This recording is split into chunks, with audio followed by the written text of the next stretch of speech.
Hello friends, welcome to healthy Sansar. आज के video में हम देखेंगे कि बादाम, अखरोट, काजू, पिस्ता, मूंगफली खाने के क्या नुकसान हैं। ड्राई फ्रूट्स खाना सेहत के लिए फ़ायदेमंद होता है, पर इसके लिए ज़रूरी है कि खाने का तरीका सही हो। ड्राई फ्रूट्स और सीड्स तक पेस्टिसाइड और केमिकल का पहुंचना संभव नहीं होता। आज जहां हर खाने की चीज़ में मिलावट है, वहां अभी भी ड्राई फ्रूट्स और सीड्स मिलावट और केमिकल से दूर हैं। सबसे बड़ी बात कि यह ड्राई फ्रूट्स जैसे बादाम, अखरोट, काजू, पिस्ता, मूंगफली बीज खाने से इन्फ्लामेशन कम होता है। जहां हर पकी हुई चीज़, दूध, दही इन्फ्लामेटरी होती है, वहीं ड्राई फ्रूट्स और सीड्स एंटी इन्फ्लामेटरी होते हैं। सर्दी जुकाम से लेकर जितनी बीमारियों का नाम जानते हैं, सभी इन्फ्लामेशन के कारण है। इसलिए स्वस्थ रहने के लिए हमें एंटी इन्फ्लामेटरी चीज़ें खानी चाहिए। ड्राई फ्रूट्स और सीड्स एंटी इन्फ्लामेटरी होते हैं, लेकिन यदि इसे सही तरीके से खाया जाए तब यह एंटी इन्फ्लामेटरी होगा, वरना यह इन्फ्लामेशन को और बढ़ा देता है। यदि आपको सर्दी जुकाम, बुखार या डायबिटीज़, हार्ट डिजीज़ या विटामिन मिनरल्स की कमी है और आप सोचते हैं कि बादाम, अखरोट, काजू, पिस्ता खाने से आराम मिलेगा, ताकत मिलेगी, न्यूट्रिशन मिलेगा, तब आप गलत सोच रहे हैं। क्योंकि अधिकतर लोग ड्राई फ्रूट्स और सीड्स खाने का तरीका नहीं जानते। बहुत लोगों को पता है कैसे खाना है, पर आलस इतना है कि उस तरीके का वो यूज़ नहीं करते हैं। विशेषकर युवा जो कॉलेज में हैं, हॉस्टल में रहते हैं या जो जॉब के लिए बाहर अकेले रहते हैं, वो बिल्कुल ही गलत तरीके से ड्राई फ्रूट्स और सीड्स खाते हैं। यदि आपको ड्राई फ्रूट्स और सीड्स खाने का तरीका नहीं पता, तब मत खाइए, नुकसान से बच जाएंगे। बादाम, अखरोट और मूंगफली हमेशा पानी में भिगोकर रखा जाता है, 7 से 8 घंटे के लिए कम से कम। मतलब रात को पानी में भिगो दीजिए और सुबह उस पानी को फेंक दीजिए और बादाम का छिलका उतार कर खाइए। इसी तरह जितने भी सीड्स होते हैं, उन्हें पानी में भिगोकर रात को रखिए और सुबह उस पानी को फेंक दीजिए और सीड्स खा लीजिए। केवल अलसी बीज यानी फ्लैक्स सीड को पानी में नहीं भिगोया जाता, उसे हमेशा रोस्ट करके ही खाया जाता है। काजू, पिस्ता, मूंगफली और सीड्स को रोस्ट करके यानी बिल्कुल धीमी आंच पर इन्हें भूनिए और फिर आप इसे खाइए। रोस्ट करके इन्हें अलग अलग डब्बों में रख दीजिए और डेली आप इन्हें खा सकते हैं।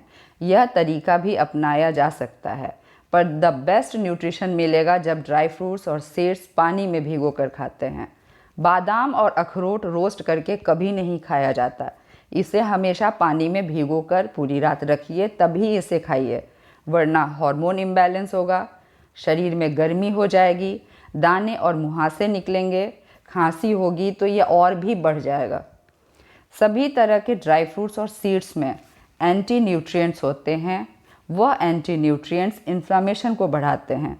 यदि सही तरीके से नहीं खाया तो यह हमारे शरीर से जिंक, आयरन, कैल्शियम और मैग्नीशियम के एब्जॉर्प्शन को कम कर देता है।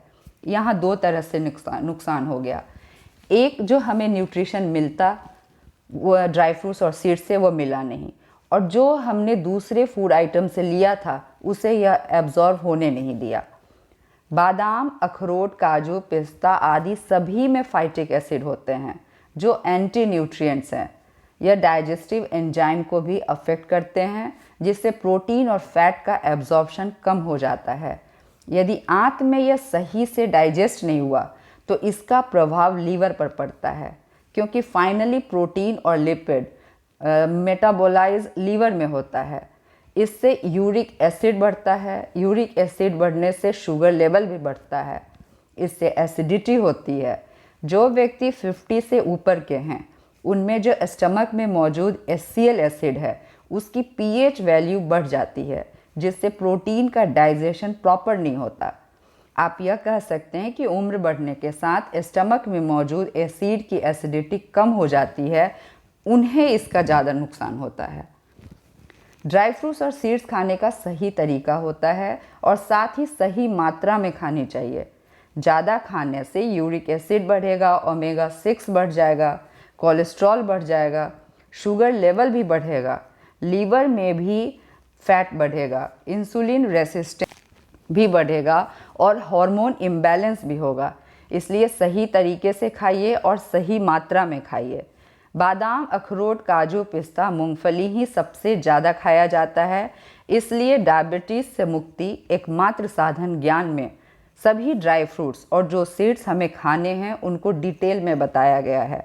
इसमें कैसे खाना है, कितना खाना है और इन्हें खाने से क्या क्या फ़ायदे होंगे, सभी बातों को आसान शब्दों में समझाया गया है। एमिनो एसिड्स, विटामिन्स और मिनरल्स प्रचुर मात्रा में ड्राई फ्रूट्स और सीड्स में होते हैं। मिनरल्स की कमी से ही हार्ट की प्रॉब्लम खतरनाक लेवल पर पहुंच जाती है, मेमोरी लॉस होता है, नर्वस सिस्टम कमज़ोर हो जाते हैं। इसलिए बादाम, अखरोट, काजू, पिस्ता बीज ज़रूर खाइए और तरीके से खाइए तथा लिमिट में खाइए। बुक की लिंक डिस्क्रिप्शन बॉक्स में है। अमेज़न और फ्लिपकार्ट पर बुक अवेलेबल है। कमेंट बॉक्स में भी मैं इसका लिंक दे दूंगी। इसे आप ISBN नंबर से भी अमेज़न पर सर्च कर सकते हैं। इस बुक को मैंने इस तरह से लिखा है कि हर व्यक्ति इसे आसानी से पढ़ सके। यदि बुक का फर्स्ट सेक्शन पढ़ लेते हैं तो जीवन में कभी डायबिटीज़ होगा ही नहीं। आज भी पुस्तक की जगह सोशल मीडिया नहीं ले सकता। वीडियो देखने के दूसरे दिन फिर 5% ही बातें याद रहती है, लेकिन बुक आपके आँख के सामने है। जब मन किया उस चैप्टर को खोल लिया और पढ़ लिया। उम्मीद है यह वीडियो और बुक दोनों ही आपके जीवन को सुखमय बनाएगा। Thanks for watching.